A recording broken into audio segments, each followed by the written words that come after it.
মধ্যপ্রাচ্যের রাজনীতিতে যখন নতুন করে উত্তেজনা ছড়াচ্ছে, তখন ইসরায়েল এবং ইরানের মধ্যে সাম্প্রতিক সামরিক সংঘাত কেবল একটি সামরিক দ্বন্দ্বে সীমাবদ্ধ থাকেনি, বরং এটি ইরানের সামরিক সক্ষমতা এবং কৌশলগত দুর্বলতাগুলোকে প্রকাশ্যে নিয়ে এসেছে। গত ১৩ জুন ইসরায়েলের অপারেশন রাইজিং লায়ন নামে এক হামলায় তেহরান সহ বেশ কয়েকটি গুরুত্বপূর্ণ ইরানি শহর কেঁপে ওঠে। এর জবাবে ইরানও ইসরায়েলের দিকে শত শত ক্ষেপণাস্ত্র নিক্ষেপ করে। কিন্তু ২ সপ্তাহের এই সংঘাতের ইরানের আকাশ প্রতিরক্ষা ব্যবস্থার ত্রুটি, অভ্যন্তরীণ নিরাপত্তার দুর্বলতা এবং ভূ রাজনৈতিক হিসাব নিকাশে ভুলগুলো স্পষ্ট হয়ে উঠেছে। ১৯৭৯ সালের পর থেকে ইরানের নীতিগত ভুল এবং পশ্চিমা নিষেধাজ্ঞার কারণে দেশটির বিমান বাহিনীর সক্ষমতা মারাত্মকভাবে কমে গেছে।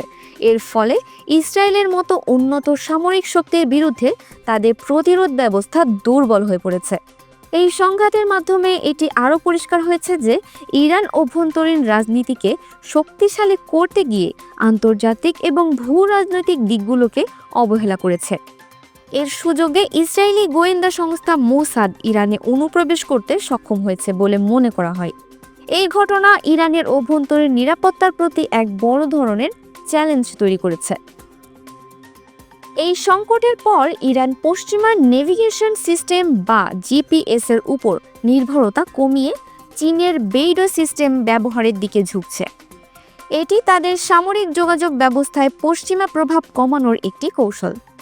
এছাড়াও ভবিষ্যতে ইরান চীন থেকে আরও উন্নত প্রযুক্তির যুদ্ধ বিমান কেনার পরিকল্পনা করছে বলেও খবর রয়েছে। তবে এই পরিকল্পনা বাস্তবায়নেও কিছু চ্যালেঞ্জ আছে।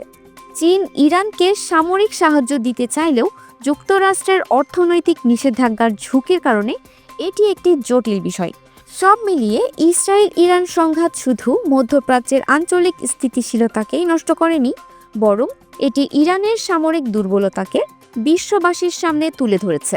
এই সংকট তেহরানকে নতুন করে তাদের সামরিক কৌশল এবং আন্তর্জাতিক সম্পর্ক নিয়ে ভাবতে বাধ্য করছে।